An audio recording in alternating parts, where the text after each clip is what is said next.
রাজধানীর পল্লবীতে শিশু রামিসা আক্তার হত্যা মামলায় রায় কার্যকরের বিষয়ে গুরুত্বপূর্ণ মন্তব্য করেছেন আইনমন্ত্রী আসাদুজ্জামান। রোববার সচিবালয়ে সাংবাদিকদের সঙ্গে আলাপকালে তিনি বলেন, মামলার সব আইনি প্রক্রিয়া ও আপিল নিষ্পত্তি শেষে আগামী 3 মাসের মধ্যেই মৃত্যুদণ্ড কার্যকর করা সম্ভব বলে তিনি জানান। আইনমন্ত্রী জানান, বিচার প্রক্রিয়ার প্রতিটি ধাপ অনুসরণ করে এই মামলার রায় ঘোষণা করা হয়েছে। তিনি বলেন, এত অল্প সময়ে একটি গুরুত্বপূর্ণ মামলার বিচার সম্পন্ন হওয়া দেশের বিচার বিভাগের জন্য একটি উল্লেখযোগ্য ঘটনা।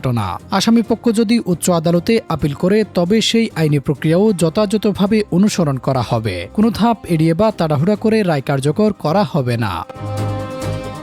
এদিকে রায়ের দিন সকালে কঠোর নিরাপত্তার মধ্য দিয়ে 2 আসামিকে আদালতে আনা হয়। বিচার কাজ দ্রুত সম্পন্ন করতে আদালতে ধারাবাহিকভাবে সাক্ষ্য গ্রহণ, আত্মপক্ষ সমর্থন এবং যুক্তিতর্কের কার্যক্রম সম্পন্ন হয়েছে।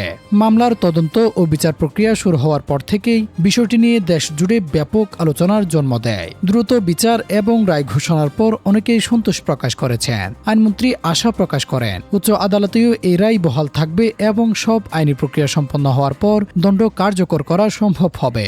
দেশ জুড়ে আলোচিত এই মামলার পরবর্তী আইনি কার্যক্রমের দিকে এখন নজর সবার। Desk report, true news.